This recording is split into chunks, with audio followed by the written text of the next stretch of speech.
todos.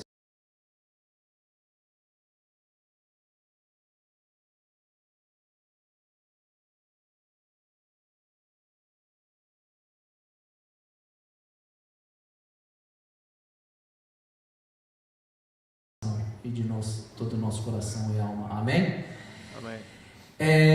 Hoje a gente vai estar celebrando a Reforma Protestante e eu gostaria de fazer o nosso culto diferente e dinâmico. E falar de Reforma Protestante, a gente não pode deixar de falar de Lutero. E como já faz muito tempo e Lutero não está entre nós, eu trouxe um luterinho aqui, que vai estar representando. Davi, fica em pé. E vai estar representando, e pega a sua marreta. Então, o Davizinho vai estar representando o Lutero aqui com a gente, tá bom? Gostaria que vai ter muita leitura hoje e que vocês prestassem muita atenção. Vamos dar início. Hoje, no nosso culto, a gente celebra a Reforma Protestante, como eu falei, e todos conhecem quando Martinho Lutero fixou as 95 teses na igreja de Wittenberg, na Alemanha, em 1517. Porém, antes das 95 teses serem fixadas por Martinho Lutero, muitos pensadores, por exemplo, John Wycliffe, John Huss, Girolamo Savonarola e outros movimentos, várias pessoas corajosas, lançaram as bases para que hoje chamamos de 5 solas, que todos conhecem, os 5 solas da Escritura. E para dar início ao culto, eu vou falar cada sola e vocês repetissem comigo. E esses solas são muito importantes, a gente vai ver no decorrer do culto.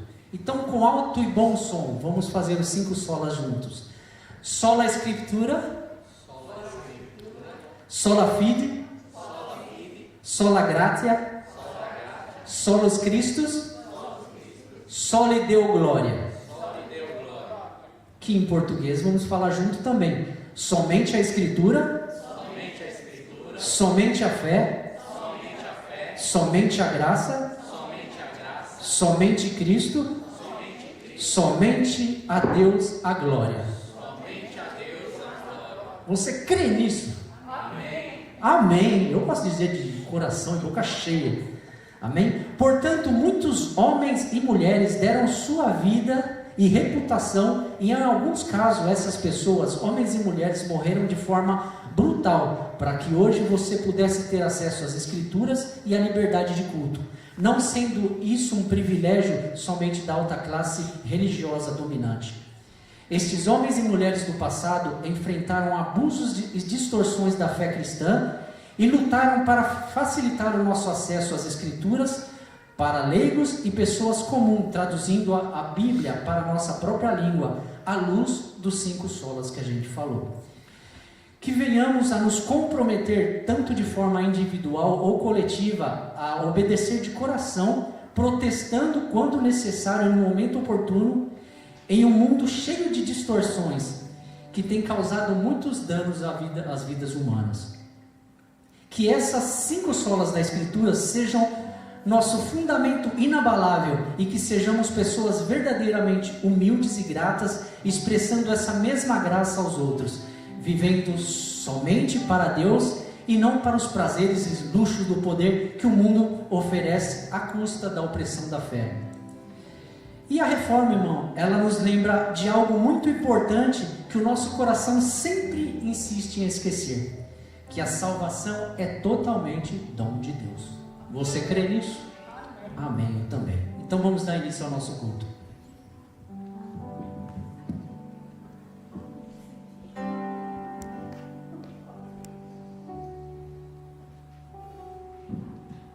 Vamos colocar em pé e dedicar o nosso momento ao Senhor.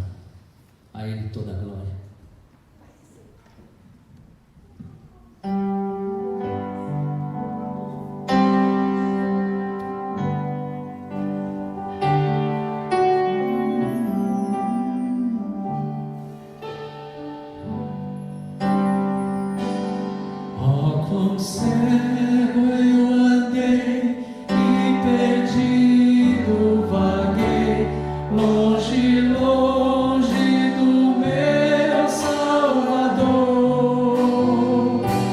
Mas tu céu ele desceu e seu sangue verteu para salvar o tão pobre pecador.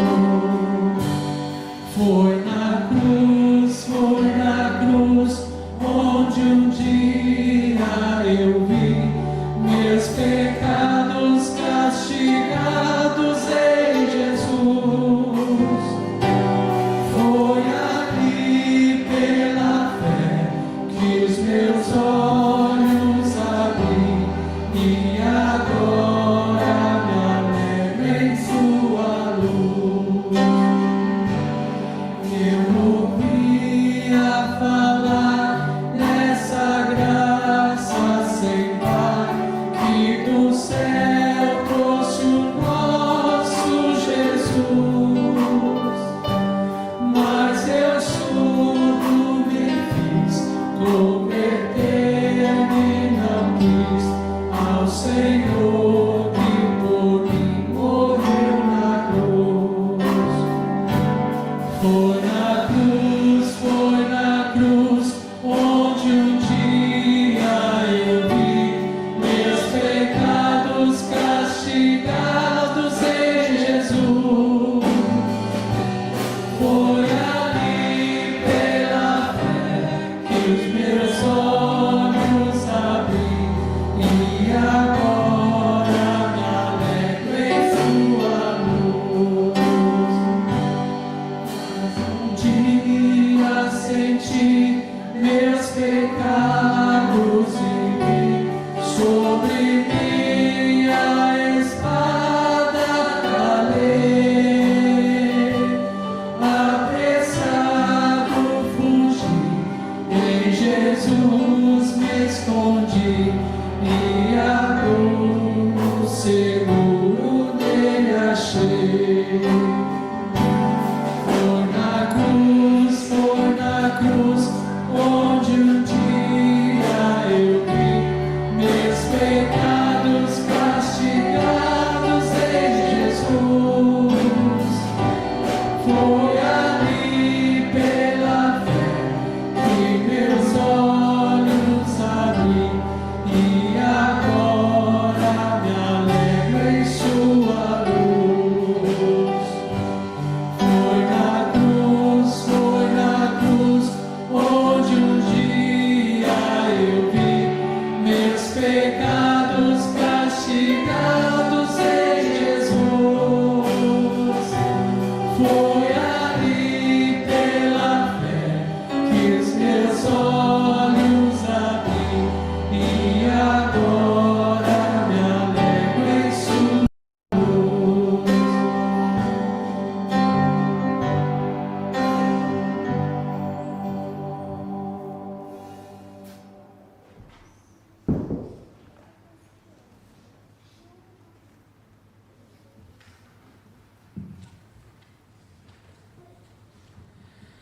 Sola Escritura, somente a Escritura.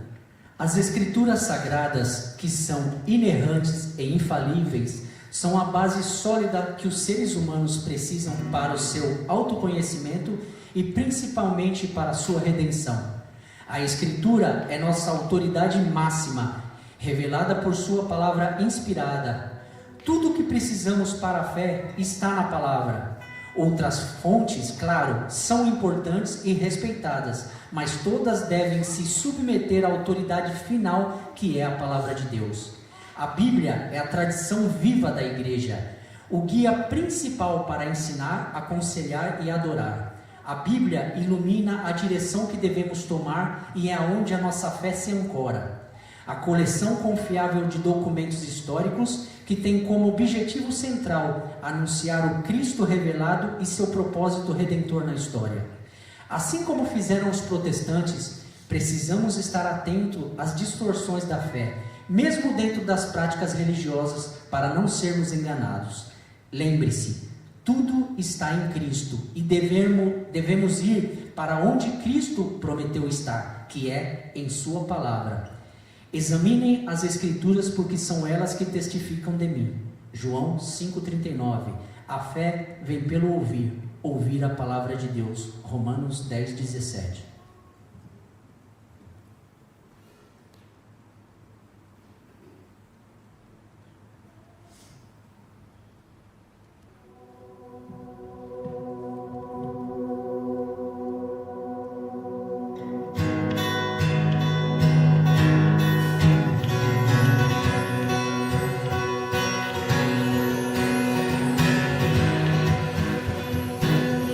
Vamos colocar em pé para Deus.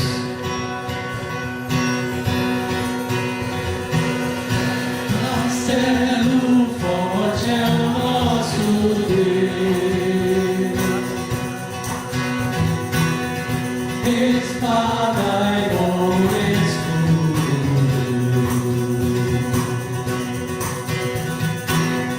com seu poder defende o ser. Em todo trançado e a pertinaz persegue Satanás com artimanhas tais e astúcias tão cruéis que guardam lá na terra.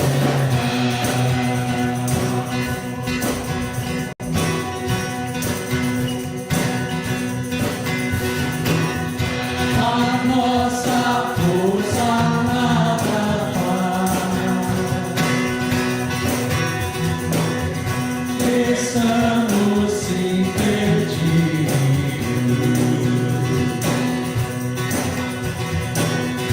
mas nosso Deus socorrerá e somos protegidos.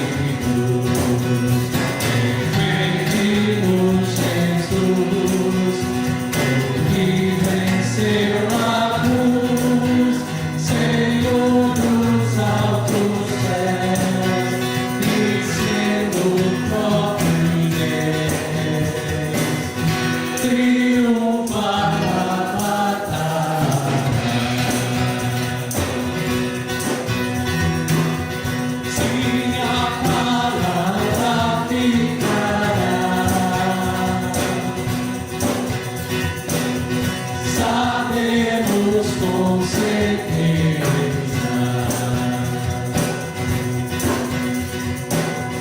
que nada nos assustará. Com Cristo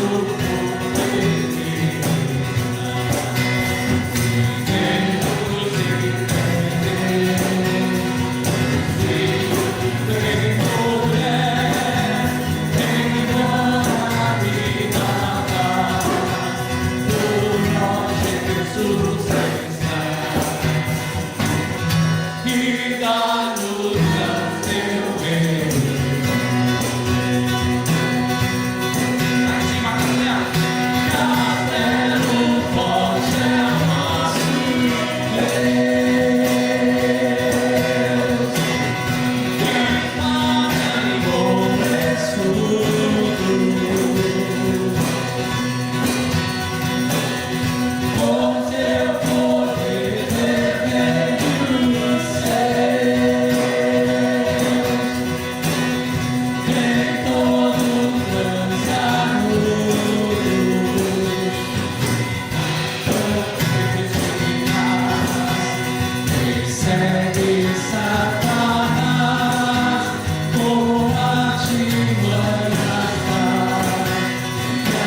Sola fide, somente a fé.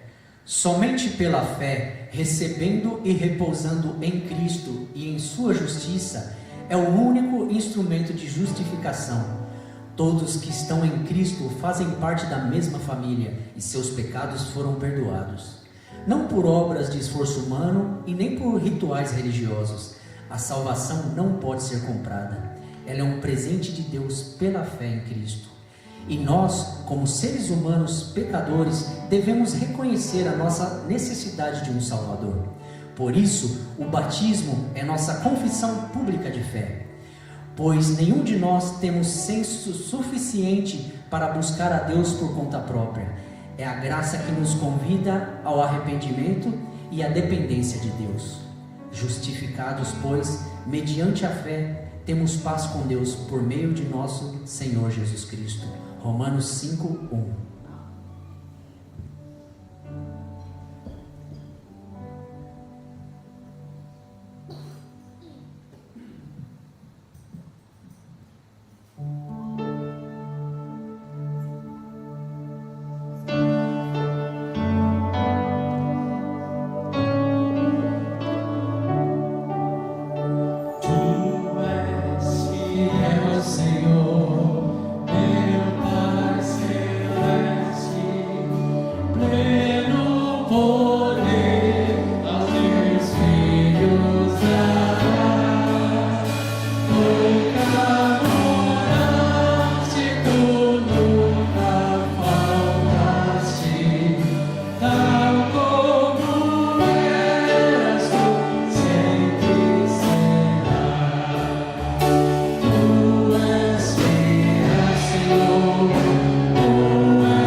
Dia após dia.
fiel a mim.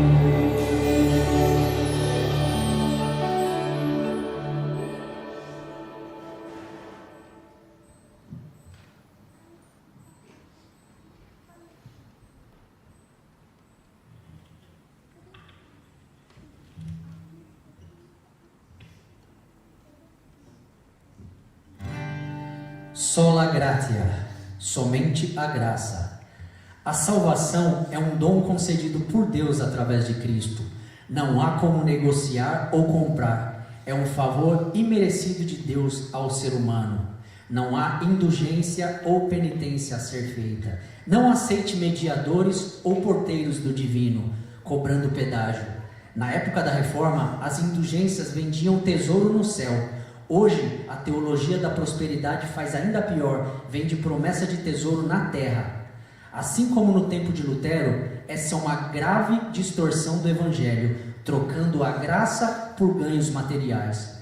Porque pela graça vocês são salvos, mediante a fé. E isso não vem de vocês, é dom de Deus, não de obras, para que ninguém se glorie. Efésios 2, 8.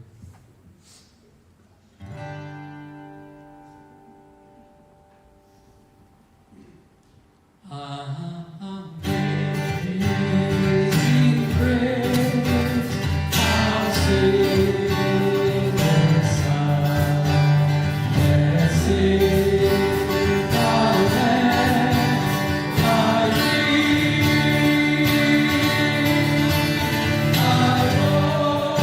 was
Solus Christus, somente Cristo.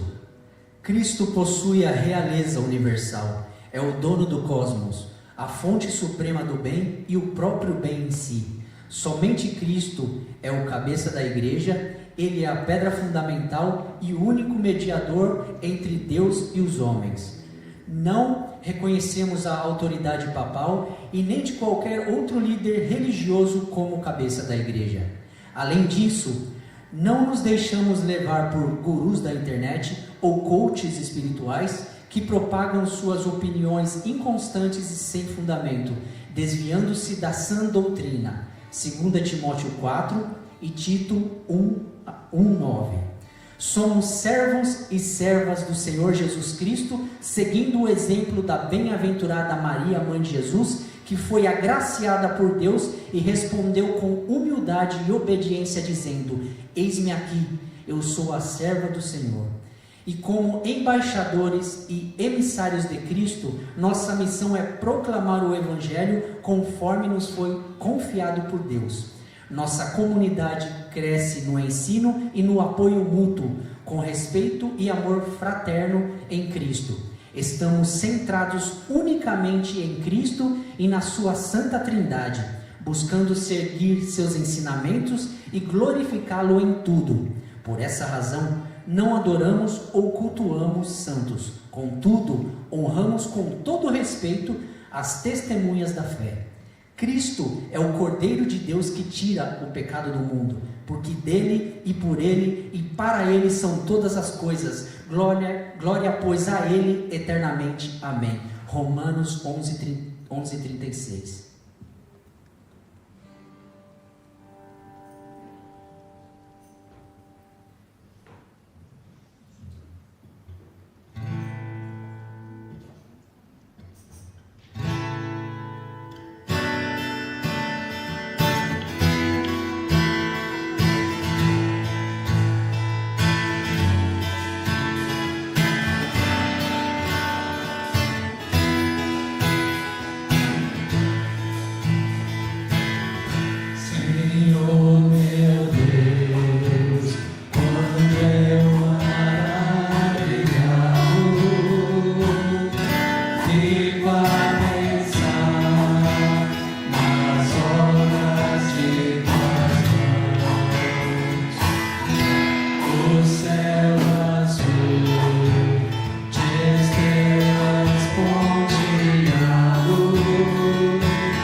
Só lhe deu glória, glória somente a Deus. Jesus Cristo é o Senhor, e toda a glória seja dada a Ele de eternidade a eternidade.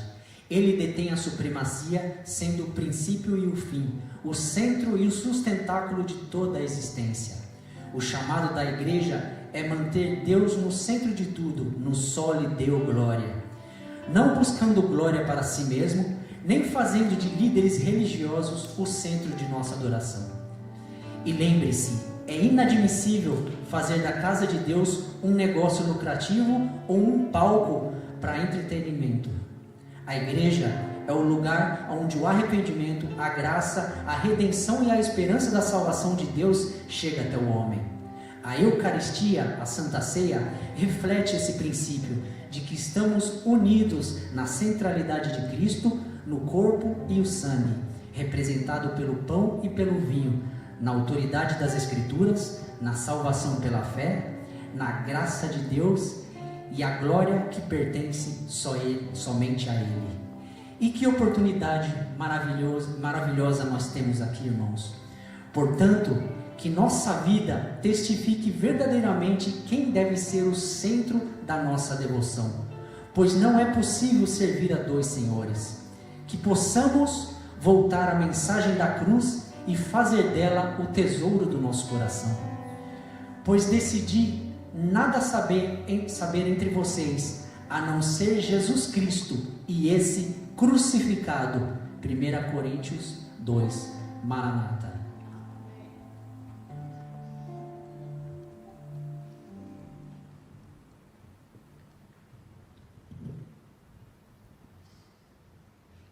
Se coloque de pé, vamos cantar essa canção. Acredito que a maioria conhece, a gente nunca cantou ela aqui, é a primeira vez.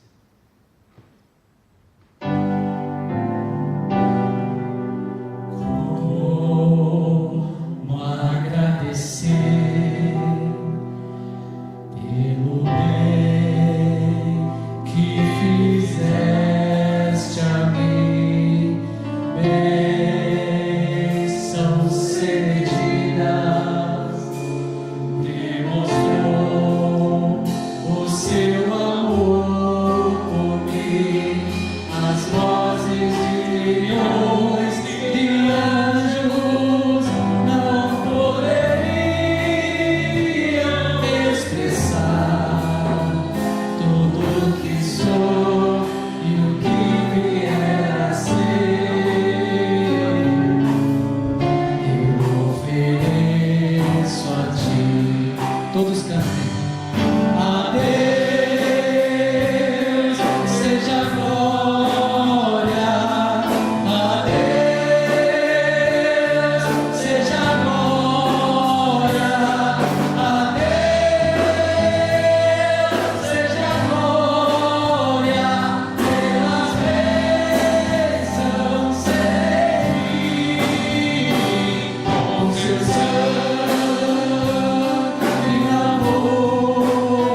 Gostaria de saudar os irmãos com a paz do Senhor.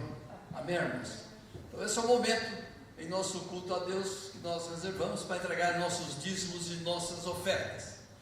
E como sempre fazemos, sempre aproveitamos as nossas leituras dos parceiros da Bíblia e destacamos alguns pontos da leitura.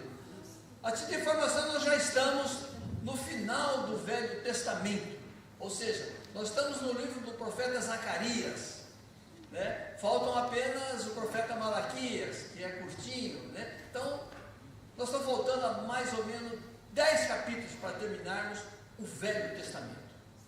E o apelo que eu faço aos irmãos, esses irmãos que não fizeram o Velho Testamento, os parceiros da Bíblia, logo estaremos iniciando o Novo Testamento, né? Claro, vamos iniciar pelos Evangelhos. Então, quem não está fazendo parceiros da Bíblia, pegue aí o barco aí e entre nos Evangelhos para aprendermos um pouco mais. Zacarias, o profeta Zacarias foi um profeta contemporâneo do profeta Ageu, só que com mensagens diferentes. O profeta Ageu, ele foi um incentivador, eu diria que ele foi um incentivador da reconstrução de Jerusalém, ou seja, a reconstrução do templo, enquanto que o profeta Zacarias, ele falava mais sobre o futuro de Jerusalém, o futuro da nação de Israel, né? São profetas pós-cativeiro babilônico, né? Já não existia mais o cativeiro babilônico, mas sim, existiam outros impérios dominando na época. Então, eu selecionei aqui alguns textos, né, que falam sobre 4 textos que falam a respeito do profeta Zacarias. O primeiro está lá em Zacarias 9:9, que diz assim, os irmãos prestem bem atenção e guardem essa informação. O profeta Zacarias, ele falou então do futuro de Jerusalém. Então, Zacarias 9:9, nós não lemos ainda, Zacarias 9:9, não chegamos nele ainda, mas eu estou só antecipando para os irmãos, né? Ele diz assim: alegre-se muito, povo de Sião, moradores de Jerusalém, cantem de alegria, pois o seu rei está chegando, ele vem triunfante e vitorioso, mas é humilde, e está montado num jumentinho, filho de uma jumenta. Fantástico. Claro que o profeta Zacarias está falando de Jesus. Claro que está falando de Jesus. Segundo texto, foi revelado também para o profeta Zacarias a respeito do Messias, que viria, né? Ele já falou um pouco aqui, né? Zacarias 11, verso 12 e 13. Então eu lhes disse: se tiverem satisfeito, paguem o meu salário, senão, não paguem. E eles me pagaram 30 barras de prata. O Senhor Deus me disse: ponha este dinheiro no tesouro do templo. Peguei o dinheiro, ótimo salário que eles achavam que eu merecia, e pus no tesouro do templo. Está falando do Judas, o traidor, profeta Zacarias, 500 anos antes de tudo isso ter acontecido. A palavra de Deus é fantástica. Agora, sobre a crucificação de Jesus. Vamos ver o que o profeta Zacarias falou aqui. Zacarias 12:10. Naquele dia espalharei o espírito de bondade e de oração sobre os descendentes de Davi e sobre os outros moradores de Jerusalém. Preste atenção. Eles olharão para aquele a quem transpassarão com uma lança e chorarão a sua morte, como quem chora a morte de um filho único. Chorarão amargamente como quem chora a morte de um filho mais velho. Claro que o profeta Zacarias está falando aqui do arrependimento futuro, que ainda não aconteceu. Os israelitas, a nação de Israel, um dia sim irá cair a ficha deles e eles vão entender que sim, eles crucificaram o Messias. Ele está falando isso aqui. E por último, no versículo selecionado, eu pensei comigo, quando eu li o profeta Zacarias várias vezes para me entender bem, eu pensei, mas será que Zacarias não falou nada para nós, a igreja, para nós os cristãos?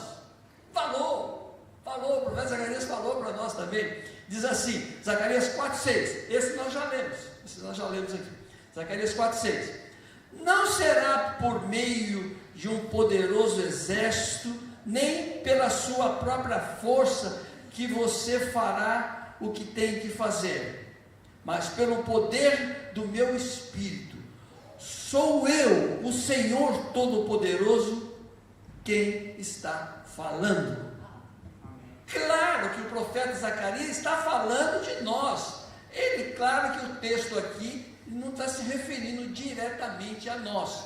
Ele está falando a respeito daqueles que trabalhavam, estavam trabalhando na reforma do templo, dos muros. Os homens eram duros, então ele fala, não, sejam mansos, falem devagar com os trabalhadores, que eles vão trabalhar melhor. Assim é a dica que ele nos dá. Você vai falar do Evangelho de Jesus, você vai falar de Jesus para outras pessoas, seja manso, seja delicado, seja cortês. Não é por força, não é por violência que as pessoas vão chegar a Jesus. Não, é pelo amor a Deus. Amém, irmãos? Sim, eu resumi o profeta Zacarias como um grande mensageiro da vida de Jesus. Isso tudo mais ou menos 500 anos antes da vinda de Jesus. Olha como a Bíblia é fantástica, como os profetas, eles falavam de Deus, não pela inteligência deles, não, era dom, é Deus, era a boca de Deus falando por meio desses homens, que eram homens como nós, homens comuns, como nós todos. Então Deus usou esses homens para falarem, trazer essa mensagem para nós. Por isso a importância de nós conhecermos bem a palavra de Deus, e numa leitura lenta que nós estamos fazendo, lenta, muito lenta, nos parceiros da Bíblia. Dá para nós refletirmos, voltar, ir e vir, até entender, até o Espírito Santo abrir a nossa mente. Amém, irmãos? Vamos orar a Deus e agradecer a Deus. Senhor nosso Deus e nosso Pai, mais uma vez, Senhor, estamos diante de Ti, agora para Te agradecer, ó Pai, em especial, Senhor, por esse ministério que a nossa igreja, a Live Church, já mantém ele há décadas, Senhor, a respeito dos parceiros da Bíblia, Senhor, que nos dá esse privilégio de podermos ler lentamente a Tua palavra e entendermos e o Teu Espírito falar conosco a respeito das mensagens que eles trazem. Muitas vezes mensagens essas que nós desprezamos, nem ligamos, esquecemos e fica lá perdida na Bíblia. Temos até dificuldade de localizar esses homens de Deus tão importantes para nós, Senhor. Então nós te agradecemos, Senhor, por esse ministério, Senhor, porque nós temos a certeza que é obra do Senhor, Senhor. Perdoe, Senhor, os nossos pecados, em nome de Jesus que nós oramos e agradecemos. Amém, Senhor.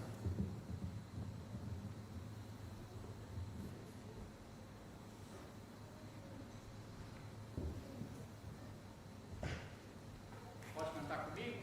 A Deus seja a glória, a Deus seja a glória, a Deus seja a glória.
Bem, só tomar um golinho de água ali, rapidinho, e nós vamos falar um pouquinho sobre esse dia, sobre hoje.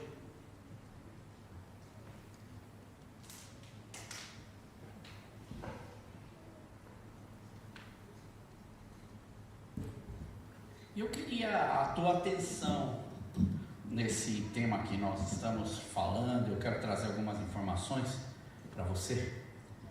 Eu queria só orar a Deus pedindo que Ele fale ao nosso coração. Fale comigo. Senhor, muito obrigado porque nós estamos falando da Tua palavra desde o início, Senhor, e eu já vi aquilo que o Senhor tem para nós nessa noite. Já dá para perceber, Senhor, porque as palavras têm se confirmado. Até o Du, quando ele trouxe a reflexão, é exatamente, Senhor, o que nós temos falado hoje, Deus, sobre este Cristo, sobre as profecias, sobre como o Senhor tem planos e os seus planos transcendem o tempo, Deus. E por isso nós te agradecemos e queremos aqui hoje descansar nosso coração e entender aquilo que o Senhor tem para nós hoje.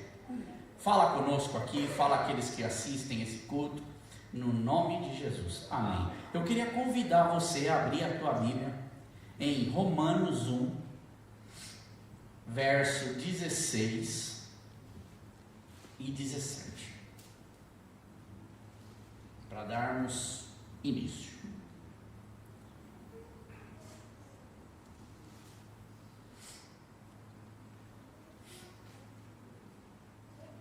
Romanos 1, versos 16 e 17, presta bastante atenção, porque eu acredito que aquilo que eu vou falar hoje, que é a respeito da reforma, tem muito a ver conosco hoje. Nosso dia, nossa vida, o cuidado com os nossos filhos, o cuidado com a nossa família, onde a gente trabalha, o que a gente faz, como a gente congrega, tem tudo a ver com a gente. Romanos 1, versos 16 e 17 diz: não me envergonho do Evangelho, porque é o poder de Deus para a salvação de todo aquele que crê. Primeiro judeu, depois do grego, porque no Evangelho é revelada a justiça de Deus, uma justiça que do princípio ao fim é pela fé, como está escrito: justo viverá pela fé. Leia o último verso, porque no Evangelho é revelada a justiça de Deus, uma justiça que do princípio ao fim é pela fé, como está escrito: o justo viverá pela fé. Lindo estes versos da palavra de Deus. Quando nós hoje começamos o nosso culto, essa primeira parte que o Marcos trouxe, nós falamos dessas 5 solas, que representam aqui declarações curtas e poderosas que resumem aquilo que os reformadores defendiam diante da corrupção e dos desvios da igreja em seu tempo. Então, estas frases que você vê é uma defesa do Evangelho no tempo em que eles estavam ali fazendo as suas análises do momento e tiram-se isso dos acontecimentos que estão vindo durante anos, e eles chegam a esse consenso, e que não dá para tirar nenhuma nem outra, uma complexidade ali, uma completude daquilo que Deus está fazendo, que representa o coração da reforma no século XVI, por exemplo, mas que começa antes. Então estas declarações, elas foram formuladas posteriormente à reforma protestante, ou no dia da reforma, quando Martinho Lutero ele prega essas teses, por exemplo, na porta de uma igreja na Alemanha. Quando ele faz isso, anos depois eles elaboram então e chegam nesse consenso teológico entre os reformadores, não é? E nós temos reformadores como Martinho Lutero, João Knox daqui da Escócia, Martinho Lutero na Alemanha, Ulrico Zwinglio, um nome difícil, né? Ele era da onde? Zurique, na Suíça, na parte mais norte da Suíça. Aí você tem Felipe Melanchthon, que era onde? Na Alemanha. Você tem João Calvino, que foi na França, da França para Geneva, na Suíça, outra parte da Suíça. Todos esses homens ali na Europa fazendo algo, consolidando as bases da fé verdadeira em Deus. E é interessante porque num breve panorama eu quero levar você, eu não sei, você conhece a Reforma Protestante? Sei que alguns conhecem aqui, mas você conhece o que é a Reforma Protestante? Você já ouviu falar, tem alguma ideia? Eu tenho algumas ideias. Hoje eu quero fazer uma linha do tempo rápida com vocês aqui e tentar extrair algumas lições. Eu acredito que você vai sair daqui entendendo alguma coisa do que está acontecendo. Nós temos falado aqui na igreja sobre a ascensão de Jesus e depois o dia de Pentecostes. Você lembra disso que a gente está pregando, a gente está falando? Eu estou até pregando sobre Barnabé. Tenho falado do descida do Espírito Santo. Lembra desse momento que a igreja está começando? Só que a igreja tem esse pontapé inicial. Quando a igreja se inicia, não acabou ali. A igreja ela dá uma continuidade. Atos vai chegar até Atos 28 e continua sendo escrito por nós. É Atos dos Apóstolos, mas Deus continua realizando o seu trabalho através dos irmãos. Então, aquela igreja que recebe o Espírito Santo de Deus, para a gente entender, Deus começa a trabalhar na vida deles. A igreja cresce rapidamente, primeiro século. Depois, começam a vir sobre essa igreja, coisas que às vezes a gente não imagina, perseguições ferrenhas. 10 perseguições que vão durar por volta de 3, quase 4 séculos. Imagina você viver 4, 5, 6 gerações sob intensa pressão por você ser crente, por você ser cristão, por você ter a sua fé em Deus. Já começa com Nero. Nero é aonde? É na época de Paulo. Paulo vai morrer quem? Por Nero. Pedro vai morrer por quem? Por Nero. E muitos outros homens e mulheres de Deus vão morrer, a começar de Nero ali, porque dos apóstolos que a gente tem, só João que foi exilado ou foi levado cativo numa ilha chamada Patmos, numa prisão. O resto, tudo morreu. Então, quando nós falamos desses cristãos, são homens que já seguem numa fé que está enfrentando dificuldade no seu dia a dia. Então, até Diocleciano, que foi um dos últimos imperadores antes de Constantino, quando vai vir uma paz. Então, Constantino, já lá no 4º século, Constantino ele tem uma base ali familiar cristã. E aí ele muda de perspectiva. Preste atenção. Já não é mais problema você ser cristão.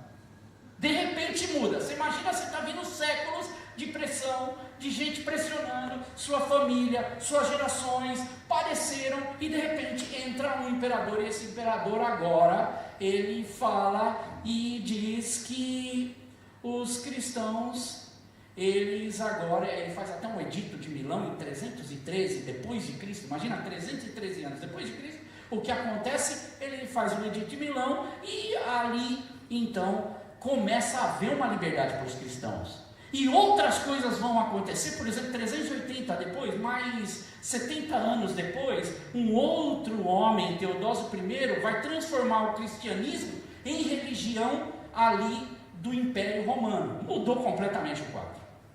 Só o que acontece? Parece ótimo, não parece? Quando você fala, a igreja agora está em paz, a igreja agora está bem, porque nós agora somos cristãos. O líder é cristão, a igreja é cristão, agora a gente tem um líder que é da igreja, só que não foi bem assim. O resultado de ser cristão passou a ser, sabe o quê? Um status político, já deixou de ser algo que eles carregavam. Enquanto eles eram perseguidos, eles andavam firmes como cristãos. Quando a coisa relaxou, eles começaram a relaxar exatamente junto. E quando eu digo relaxar, não é todo mundo, mas grande maioria por causa da paz, porque agora era um status, eu ser cristão, eu sou crente, eu sou cristão. E aí o que acontece? A igreja se torna uma igreja imperial, com status político, poderosa, porém espiritualmente enfraquecida. É uma igreja poderosa, é uma igreja forte, tem líderes políticos que estão envolvidos com a religião, a cristã, porém é uma igreja fraca. Tem um problema acontecendo. E aí o tempo passa, porque a igreja então vai começar a se fundir com o império. Aquilo que era o que perseguia, agora a igreja se funde, poder, aquilo tudo que a gente já conhece, que roda por detrás dos quadros políticos, começa a haver corrupção. Na Idade Média, então do século V, a gente está falando do século IV, vamos andar do século V até o século XV, 10 séculos, 1000 anos que a gente vai falar, a igreja vai sofrendo um monte de transformação, porque agora ela faz parte do Estado. Ser cristão agora é a gente ter esse emblema para nós na cristandade. E aí o que acontece? O papado assume o controle espiritual, político na Europa, porque a coisa começa por aqui. A igreja acumula riquezas, poder, influência sobre reis e nações. Os reis começam a ficar meio preocupados, porque a igreja começa a pegar tudo, eles começam a perder o poder. Veja que isso é 1000 anos. Século após século, aquilo que antigamente era perseguição, agora começa a ficar um problema, porque a igreja está começando a se misturar com o mundo. A igreja está querendo misturar com o poder. E a corrupção se espalha entre o clero, entre a fé, entre a política, rituais, imagens, relíquias, indulgências. A Bíblia era escrita no latim, que era uma língua inacessível do povo. Você já imagina você vir aqui na igreja e eu pregar em chinês para vocês, e vocês tudo assim repetiam as palavras que você não entende nada, e você vai embora, e você no final não entendeu absolutamente nada, e o povo não tinha acesso à palavra de Deus, não tinha acesso à Bíblia, não tinha acesso a nada, e era dito, e o que era dito era feito, e o que era feito era como lei, e o que era como lei era aquilo que as pessoas viviam. Dá para entender o quadro? As pessoas então começam a viver aquilo que a gente fala que é o surgimento de um comércio religioso. Olha o que aconteceu. Simonia era um problema. Culto às relíquias ou veneração às relíquias era um problema. E as indulgências eram um problema. Eu acho que a gente conhece bem indulgência. Você sabe o que é indulgência? Vou explicar. Simonia, problemaço. Por quê? Eles vendiam cargos eclesiásticos, a igreja tinha poder. Então, como a igreja agora e o império está misturado, é cargo político, é cargo de poder, é status na sociedade, então os ofícios, benefícios, dignidades, tudo isso. Depois, a igreja foi tornando então como um mercado de poder e de posição. Isso era simonia, um problema grave. Segundo, indulgência. Sabe o que é indulgência? A gente não conhece.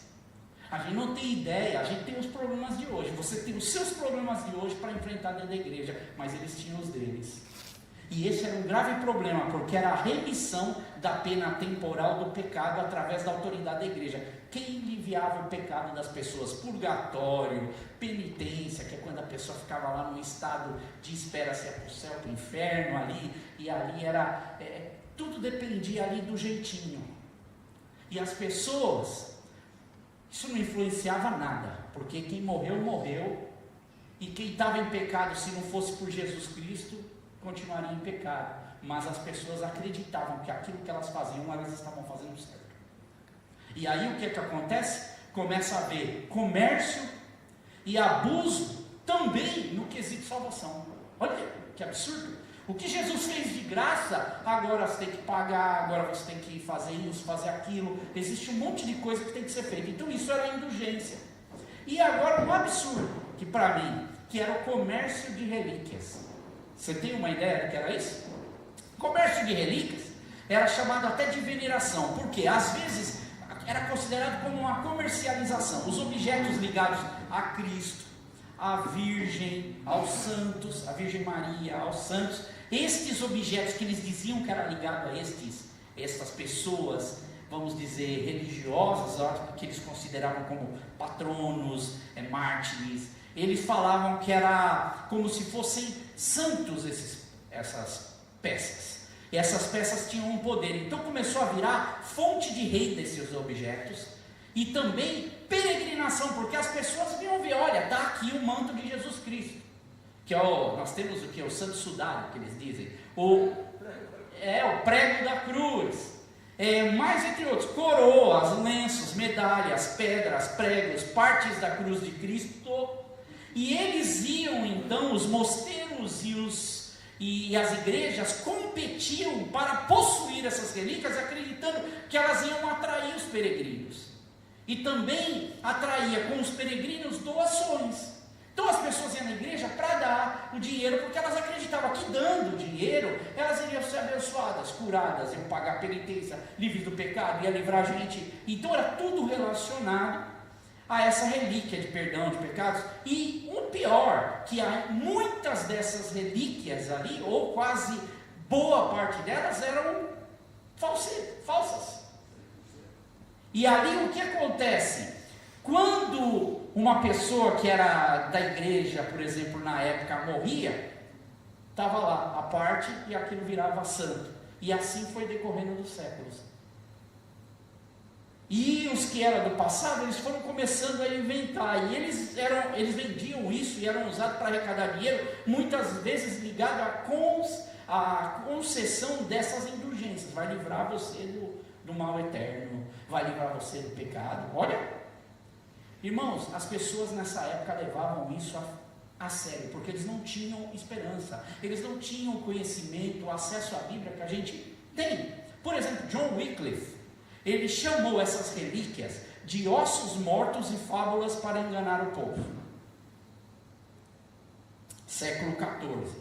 John Huss, século XIV também, em Praga, ele denunciou a idolatria disfarçada de piedade, porque parecia algo que levava a piedade e tudo, mas não. Martinho Lutero dizia que o verdadeiro tesouro da igreja é o evangelho, não os ossos, roupas, madeiras velhas. Agora, Calvino ele fala algo bem interessante.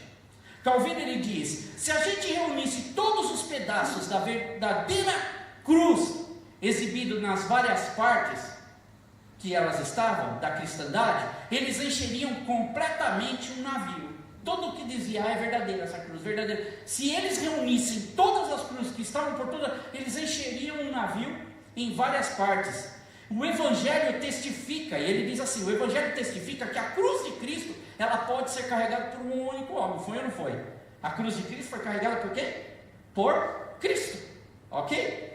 Só que ele diz assim, quão gritante, e então é a audácia de agora pretender exibir mais relíquias de madeira do que 300 homens poderiam carregar. A quantidade de cruzes que eles tinham espalhadas por todo o império, dava para 300 homens carregar. E ele falou, como que o povo não consegue ver isso? Como que o povo não consegue perceber isso? Para um pouquinho. Você tem internet? Você assiste Reels? Você já viu algumas coisas que acontecem dentro das igrejas? Você já se assustou com algumas coisas que você viu? Irmãos, essa é uma realidade hoje. Não parou. Nós continuamos vivendo hoje num mundo em que as pessoas elas têm muita criatividade para continuar criando coisas materiais e mundanas para prender as pessoas. Porém, a reforma, como eu falei na linha do tempo, a reforma ela começa a ir contra isso. Esses homens que a gente está falando dessa reforma, já do século XIV, século XIII, antes, ele já vem começando, Deus já vai operando um mover ali. Por exemplo, John Wycliffe, século XIV, ele traduz a Bíblia ao inglês. Presta atenção, século XIV, o que é uma pessoa colocar a Bíblia agora na língua do povo que não entendia nada. Faz a diferença? Você entendeu o que você está lendo? Você pediu o Espírito Santo para o Espírito Santo ministrar o seu coração? John Wycliffe faz isso. Ele é condenado por fazer isso por heresia, e ele é protegido pelos nobres ingleses, porque esses nobres também tinham uma certa raiva do papado, porque era poder misturado e tomavam as terras, e ele acaba sendo protegido. Um outro, que é John Huss, a gente teve até na igreja de John Huss lá em Praga, Quando você ouve a história dele, ele pregava contra os abusos do clero, ele rejeitava a venda de indulgências e a autoridade papal sobre a salvação, sobre vender salvação. Olha, está lá no purgatório. Criavam aquelas ideias mirabolantes e o povo comprava. E ele ensinava, então, que Cristo é o único cabeça da igreja, que o povo deve ler e saber interpretar a Bíblia. Mais uma vez, qual é o foco aqui? Coloca a Bíblia, coloca a palavra de Deus para o povo poder ter acesso. E aí, quando olhamos para ele traz partes da Bíblia agora no idioma tcheco. As pessoas começam a ter acesso a partes da Bíblia. Por isso, ele é preso, ele é julgado por heresia e ele é queimado vivo. Alguém que hoje pagou o preço para que nós pudéssemos ter acesso à palavra de Deus, morreu. E já começa aqui, o que eu acredito, quando eu leio a história desses homens no dia da reforma, é um puxão de orelha para nós. Quanto nós valorizamos pegar a Bíblia para ler? Quantos de nós falam assim, puxa vida, eu tenho ela no mobile. Eu não tenho nada contra o mobile, mas irmãos, nada como a gente ter a nossa Bíblia. Nada como a gente falar assim, puxa, esses homens, eles deram a vida por fazer essa Bíblia chegar até nós. Porque pode ter certeza, quando eu abro a Bíblia, eu tenho a Bíblia. Quando eu abro o mobile, eu não tenho só a Bíblia. Eu tenho mensagens, eu tenho Facebook, eu tenho WhatsApp, eu tenho 1 milhão de distração ali dentro para me fazer sair do foco. Eu falo para vocês, Bíblia é a melhor coisa que nós podemos ter. Ler a Bíblia foi o que fez com que esses homens viessem a fazer uma reforma. Girolamo Savonarola era também um outro homem de Deus, século XV. Ele denuncia a corrupção do clero, a imoralidade dos governantes, o luxo da nobreza na Itália.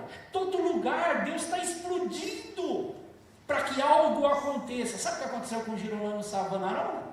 Ele foi o quê? Excomungado, torturado, condenado e morto enforcado. A maioria desses homens morreram.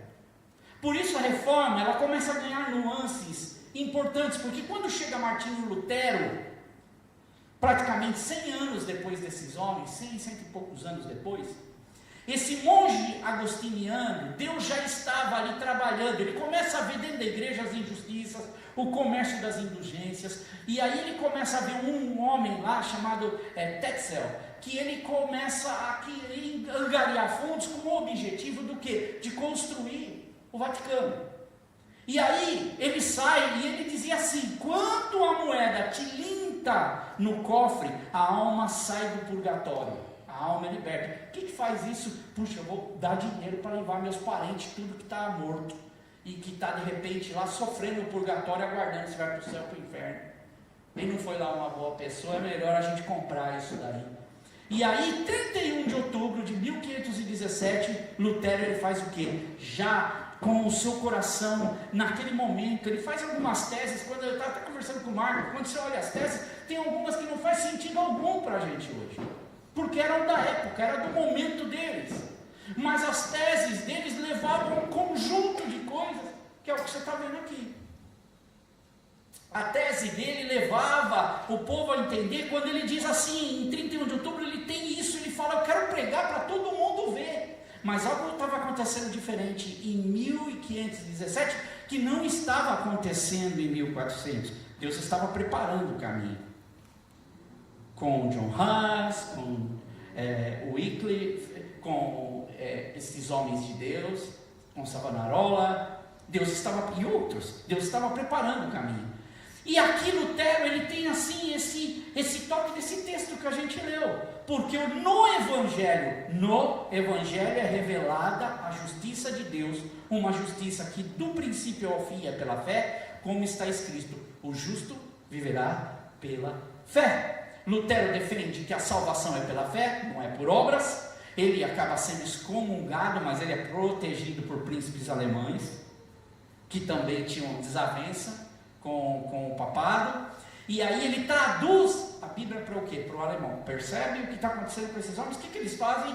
Eu saí gritando na rua, preguei só tese. Não, eles traduzem a palavra de Deus, eles levam o conhecimento ao povo. E a invenção, aqui está para mim, o Deus já preparando o caminho. A invenção da imprensa, ou da prensa de Gutenberg, que foi a tipografia. Eles tinham que escrever tudo à mão, copistas para levar uma Bíblia para alguém. Você já imagina o que é copiar? A gente fez isso, né, Edu? A gente tem a nossa Bíblia. Quanto tempo levou? Quantas pessoas levaram para escrever a Bíblia? Esse processo que a gente fez da Bíblia é mais ou menos o que eles faziam antigamente. Porque não tinha. Mas Deus providencialmente, logo que Lutero faz isso, ele vai lá e Deus promove a invenção da prensa. E a prensa, então, os alunos que viam, por exemplo, Lutero colocar essas teses, começavam a fazer cópias, enviar para todo lugar. As Bíblias começaram a ser impressas e ir para a mão do povo, e Deus começa a fazer a disseminação das Escrituras de uma forma linda, porque dentro da reforma a palavra chegou aos ouvidos, às mãos das pessoas. Glória a Deus, somente a Deus glória. Os 5 solas da reforma, você viu eles aqui.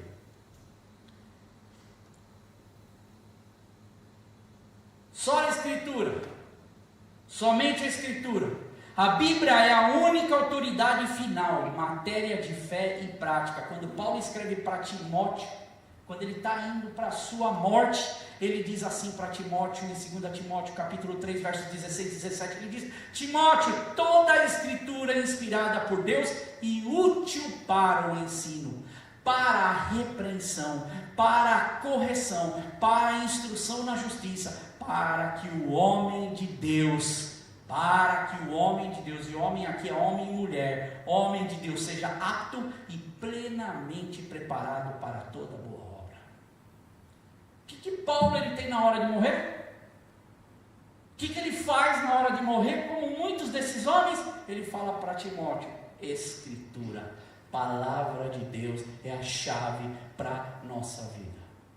E eu digo, irmãos, por que muita gente hoje bate cabeça, estão sem esperança, desesperam? Porque não recorrem às Escrituras. Um contraste aqui com a pregação da Idade Média, porque onde a autoridade estava na tradição e nas decisões do líder de igreja, não, agora Paulo diz: a palavra de Deus, ela é inspirada e é ela que é a autoridade que faz com que o homem esteja preparado. Qual é a aplicação que a gente tira do sola Escritura para a nossa vida hoje? Muitos têm a Bíblia hoje no celular, de várias versões. Você baixa o quanto você quiser, inglês, espanhol, português, você não precisa nem pagar. A gente tem Bíblia de tudo quanto é tipo, mas infelizmente muitos não têm a Bíblia no coração. Não adianta nada eu ter a Bíblia em muitas línguas, não adianta eu ter a Bíblia na minha própria língua, se a Bíblia ela não está no meu coração. Existe muito acesso, mas muito pouco compromisso. Nós precisamos voltar a entender a reforma, porque é só a Escritura que vai livrar a nossa vida, que vai plantar uma semente na vida dos teus filhos, porque você vai partir, e é isso que você vai dar, é o maior presente que você vai dar para a tua família, é a palavra de Deus. O que eles vão fazer não compete a você, compete ao Espírito Santo, mas a você hoje, pregue, ensine a palavra de Deus. Sola fide, somente a fé. A justificação vem pela fé em Cristo e não por obras. Romanos 5, 1 a 2 diz: tendo sido, pois, justificados pela fé, temos paz com Deus, por nosso Senhor Jesus Cristo, por meio de quem obtivemos acesso pela fé. E esta graça, na qual agora estamos o quê? Firmes, nos gloriamos na esperança da glória de Deus. Você consegue entender? Lutero redescobre essa verdade quando ele lê Romanos. Ele descobre que a fé é uma obra de Deus em nós e que transforma e que nos faz nascer de novo dentro da igreja. Um monge servindo a Deus, ele descobre que ele precisa nascer de novo. Quem é que faz isso? A palavra de Deus. Quando a gente entende, quando o Espírito Santo de Deus ministra, quando nós começamos a ter experiência, ela muda a nossa história. Por que é que tem muita gente apagada, sem sal, não tem ânimo? Por quê? Porque o coração não ferve. Nós precisamos voltar, porque a reforma nos ensina que vale a pena dar a vida por Deus, vale a pena dar a vida pela palavra de Deus, vale a pena dar a vida pelo discipulado. E qual é a aplicação que a gente tem da sola fide para a nossa vida hoje? A fé não é moeda de troca, é entrega total ao Senhor. Hoje tem faltado na igreja pessoas que caminham pela fé e não por evidência de algo, de coisa. Você sabe que hoje as pessoas querem que Deus dê alguma coisa, que Deus faça alguma coisa, que nós não precisamos dessas evidências, porque nós andamos pela fé. A evidência está na palavra de Deus. Sola gratia, somente a graça, a salvação é um dom gratuito de Deus. Efésios 2, 8, 9 diz: pois vocês são salvos, sabe pelo quê? Pela graça, por meio da fé, e isto não vem de vocês, é dom de Deus, não por obras, para que ninguém de nós nos gloriemos. É Deus, é Jesus. Ainda há quem tente comprar a bênção de Deus com campanhas, com votos, com ofertas, indulgências modernas. Eu não lembro das campanhas de antigamente. Sabe qual era a campanha de antigamente que eu ia na igreja? Orar. As campanhas a fazer, levar vida para Jesus. Hoje as campanhas é 12 dias de oração e jejum para 12 meses. A pessoa faz 12 dias no início do ano, os 11 meses e meio não pega na Bíblia, não lê a Bíblia, não sabe o que é a Bíblia, mas agora eu estou garantido, porque Deus vai cumprir o que Ele prometeu, porque eu fiz a campanha dos 12 dias. Você já viu isso? É voltar para a indulgência, é fazer simonia da mesma coisa. Esqueceram de olhar para a reforma, esqueceram que homens pagaram o preço, falando: não é isso, não é isso a graça de Deus. Só os Cristos, somente Cristo. Cristo é o único mediador entre Deus e os homens. 1 Timóteo, quando Paulo está escrevendo para Timóteo, na primeira carta, capítulo 2, 5 e 6, ele diz: pois há um só Deus, um só mediador entre Deus e os homens, o homem Cristo Jesus, o qual entregou a si mesmo como resgate por todos. Esse foi o testemunho dado em seu próprio tempo. Hoje, as pessoas substituem Cristo por ideologias, por líderes. Esse cara, eu quero seguir esse cara. Não, esse cara é demais. Gurus, como o Marco falou, tem muito guru. Só não fala que ele é guru, mas ele é guru. Pregadores, é incrível, irmãos. A pessoa está desesperada, está ruim. A primeira coisa, quando a gente está ruim, que a gente não está legal, a gente consulta o Google.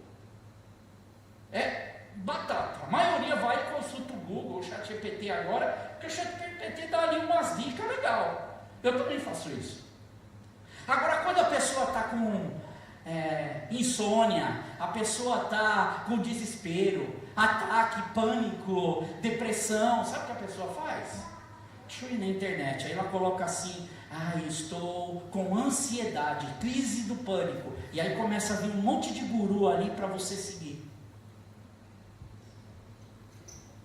Pastor é o último a ser consultado, é o último a ser pedido. Nossa, pastor, você não ora para mim? Pastor, você não tem um tempinho para a gente orar junto? E é o pastor da região em que a pessoa está, porque aqui tem gente assistindo e que vai em outras regiões, ele vai consultar todo mundo. Todo mundo é expert, é bom para finanças, é bom para tudo, mas esquece de que o pastor de cada região está pagando um preço orando. Na hora que a corda aperta, pastor, mas está cheio de guru aí. Agora, o que muitos destes homens não fazem é ter somente Cristo no seu coração. E às vezes a gente abandona o certo pelo duvidoso. A gente corre atrás das outras pessoas e esquece de depositar aos pés de Jesus naquilo que é verdadeiro e que Deus está fazendo. Em vários aspectos. na nossa vida. Só lhe deu glória, para a gente ir terminando. Somente a Deus glória. Toda a glória pertence a quem, irmãos? A Deus, não ao homem. Romanos 11:36 diz: pois dele, por ele e para ele são todas as coisas. Eu gosto dessa parte que diz assim: a ele seja dada a glória para sempre. Porque quando a gente anda com Jesus, irmãos, vai ser para sempre. Você não tem controle da sua vida nenhuma. A gente não sabe se a gente acorda amanhã. Eu fico abismado de ver tanta gente que eu falo: caramba, morreu, se foi, acabou, novo, jovem. Era para ir primeiro que eu, era para ir depois que eu era para ir primeiro que ele. E às vezes a gente desperdiça, irmãos, porque a glória, ela está migrando hoje, sabe por quê? Migra para palco, migra para ego, migra para o número de seguidores. Eu sou importante hoje, sabe por quê? Porque eu tenho tantos seguidores, eu faço isso, faço aquilo. E eu concluo dizendo que a história da nossa vida, guarde isso para você, pega a Bíblia, a história é cíclica, começa a ver a linha do tempo da Bíblia, passa um pouquinho de tempo, Deus cria a terra, o que o homem faz? Peca. Deus entra com redenção, Deus entra ali com sua justiça, sua retidão, e tenta ajudar o homem a se pôr de pé de novo. Passa mais um pouquinho de tempo, o homem peca. Deus entra com a justiça e com a retidão, ele corrige o homem novamente. Anda mais um pouco. Abraão, você vai vendo ali, mesma coisa. Isaac, Jacó, você vê esses homens sofrendo ali naquele seu momento, e Deus preparando esses homens para que Deus pudesse operar através dessa nação. Mas aí você vai olhar para a nação de Israel, cativo, escravo. E aí você fala: mas por que foi cativo? Foi cativo porque qual era o problema? Desobedeceu. Andou 40 anos no deserto. Andou 40 anos no deserto por quê? Porque desobedeceu. O nosso problema, irmãos, é cíclico. Constantemente a gente vai voltar a cometer os mesmos erros. Portanto, hoje, quando eu olho para a reforma, é uma chamada de atenção para que nós possamos entrar não nos mesmos erros, mas cometer ou usar isso como acerto para a nossa vida. A igreja cresce aonde? Na perseguição e se corrompe no conforto. Quando você estiver com muito conforto, cuidado, porque quando a fé se mistura com o poder e a conveniência, o evangelho perde a sua pureza. Ecclesia, eles falam no latim, Ecclesia reformata sempre reformanda, que seria uma igreja reformada é sempre se reformando. Constantemente nós estamos nos reformando. Não tenha as coisas por garantido. Hoje o acesso à Bíblia é maior, mas o compromisso é menor. Quando a gente olha, lembra que eu falei no latim? O latim era a língua que o povo não entendia. Faz uma colocação para os dias de hoje. O que é latim para nós hoje? Distração que nos tira de entender a palavra de Deus. É latim. Nós estamos vivendo dentro da igreja, a gente está distraído, a gente não consegue ter tempo para a palavra de Deus, porque a gente está distraído. Qual foi o tempo que você parou para ler a Bíblia na última semana? Qual foi o tempo que você parou para ler a Bíblia? Então aumenta, no último mês. Qual foi o tempo que você parou para ler a Bíblia desse ano? E a gente já está terminando. A forma de nós olharmos a responsabilidade que a gente tem com tudo isso, é a gente olhar para a nossa forma de agir e de gerir. Qual é o tempo que eu tenho feito, que eu tenho dado a Deus? Se o latim então é distração, entretenimento, hoje é o excesso de informação, hoje o excesso de informação tira a gente de entender a Bíblia. Que é tanta informação, que a gente já não está entendendo mais. O que a gente entende parece que não é mais suficiente, e a gente fica no desespero. E as simonias modernas? São produtos gospel, campanha milagrosa, manipulação religiosa. Dá para encher, o João Calvino disse que dava para encher um navio com tanta cruz, de pedaço de cruz que fizeram, né? Hoje, eu acho que com o que a gente tem hoje, dá para encher um cargueiro. Sabe o que é um cargueiro? Um cargueiro daquele bem grande, se não mais com um porcarial da gospel que a gente tem por aí, e que não vai ajudar você a ser firme com Deus. ou das novas indulgências que são promessas de sucesso, prosperidade, poder, milagres instantâneos. A fé virou consumo espiritual, irmãos. E se você olha, qual que é o desejo de todo mundo? Eu quero ter um presidente cristão. Não é isso que todo mundo fala? Eu quero ter um presidente cristão. Cuidado. Cuidado, porque os cristãos também estavam ali achando que eles estavam no poder. Nós precisamos das coisas certas nos lugares certos. Nós precisamos de homens e mulheres tementes a Deus para fazer o que é certo, o que é correto no lugar certo, mas com uma informação que talvez muita gente perde, dirigidos pelo Espírito Santo.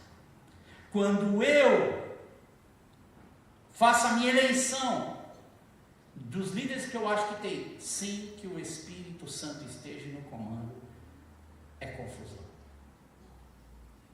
E precisamos tomar cuidado, olhar para a reforma e saber peneirar o que a gente vê, o que a gente faz, o que a gente anda. Entendeu mais ou menos aqui?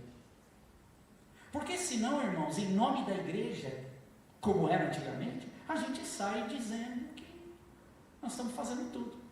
Agora, termino aqui. Quais são as lições práticas que a gente aprende em tudo isso? Você acredita que Deus ele tem pessoas em todos os lugares? Na política? Você acredita que Deus tem gente na medicina? Você acredita que Deus tem gente andando por aí, limpando rua?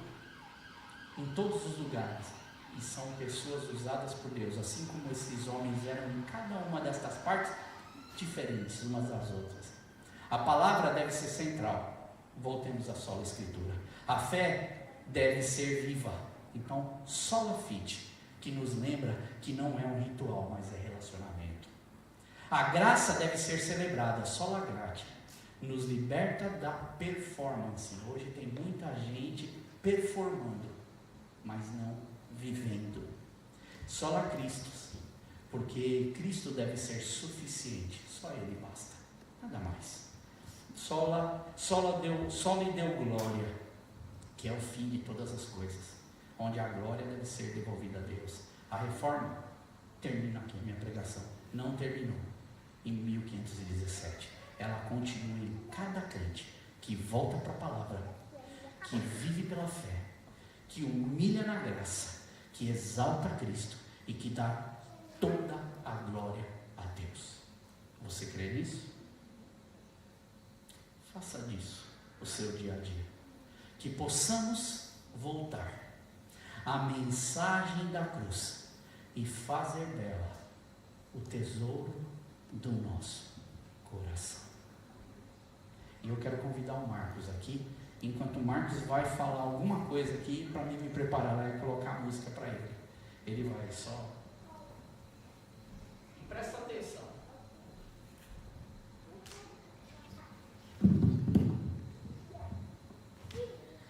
Foi uma linda mensagem, com certeza. Meu irmão falou que eu falar. Acho que a gente não tem mais nem o que falar, né?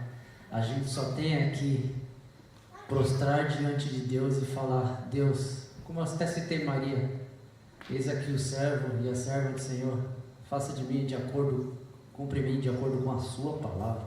E é isso que a gente está aqui, para dedicar a nossa vida somente para Deus e ser guiado por Ele e descansar no Senhor. Amém? Vou cantar essa canção, que é uma canção que Deus tocou muito e faz um resumo de tudo isso que a gente falou agora. Preste bem atenção na letra.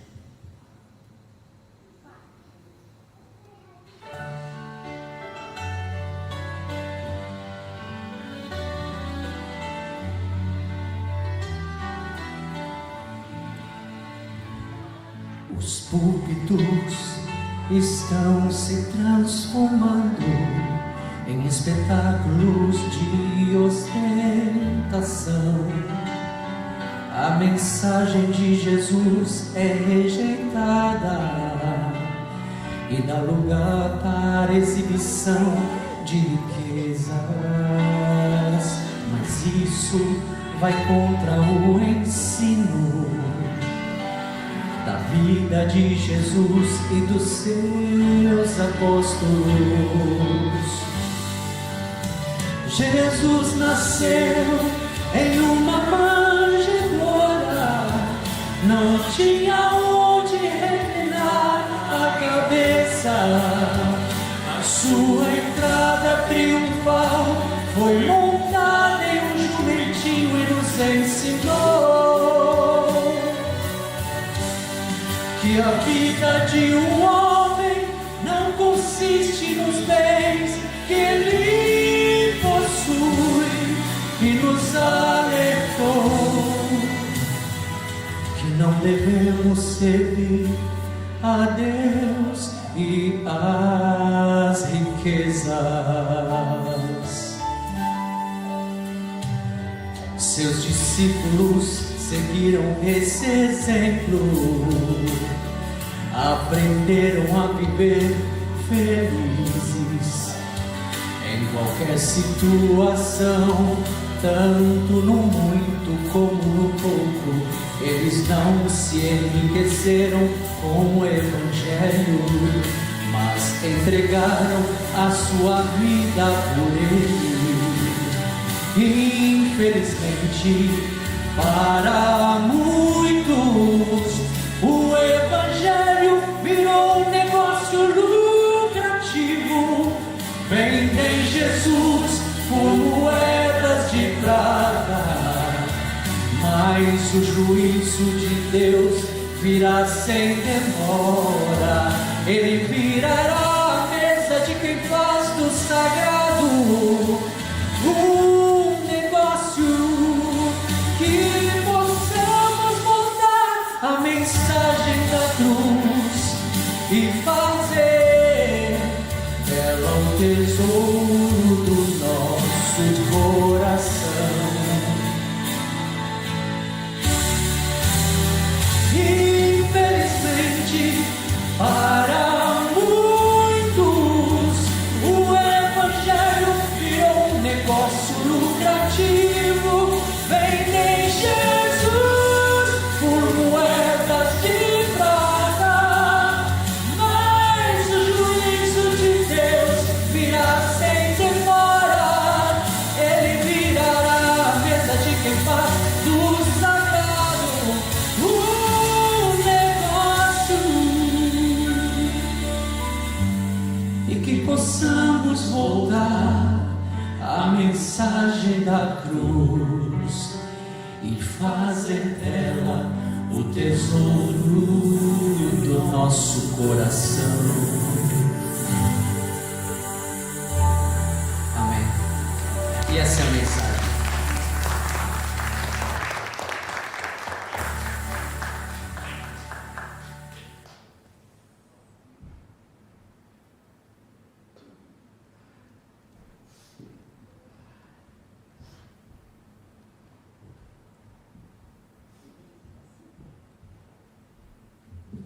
Se coloque de pé, vamos encerrar. Desculpa, passou alguns minutinhos, mas hoje foi um dia especial, né? E graças a Deus por isso. Feche os seus olhos. Muito obrigado, Senhor, porque nós tivemos a oportunidade de ver, de ouvir, de aprender, de ter um pouquinho mais de consciência de como funciona esse projeto que não parou em Atos 2, ele continua até os dias de hoje.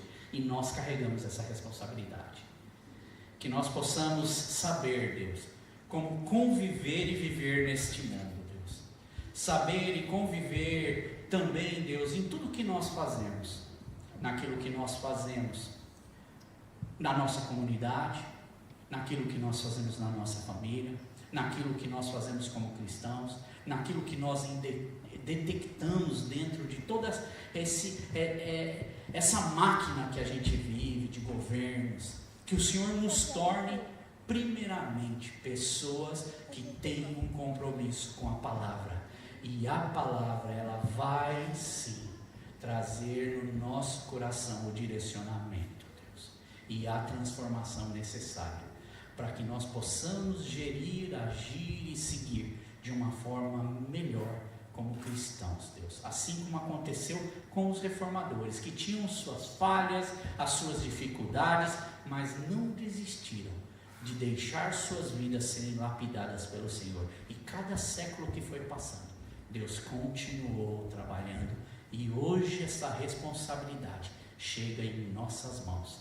Que possamos voltar à mensagem da cruz e fazer dela, Pai, o segredo do nosso coração, o tesouro do nosso coração, Pai, aquilo que mantém o nosso coração vivo, através da Tua palavra, no nome de Jesus.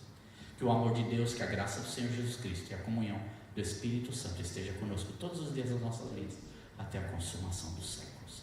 Amém, amém. Deus abençoe e vamos estar lá atrás.